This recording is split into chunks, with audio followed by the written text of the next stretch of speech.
Good afternoon, everyone. It's Lisa with Power Wash Store, Central PA. Just want to show you a little tip here for installing bulkhead fittings. I'll show you inside the tank here. We are going to be vacuuming this tank out so to get the debris. So we're just using a strip of just some banding material.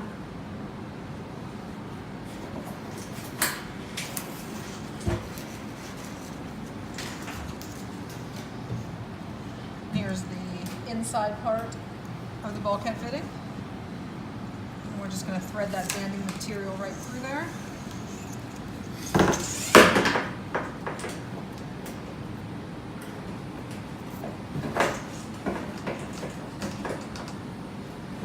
Now once it got it right down there at the right spot for him, he's going to be able to pull that thread through there.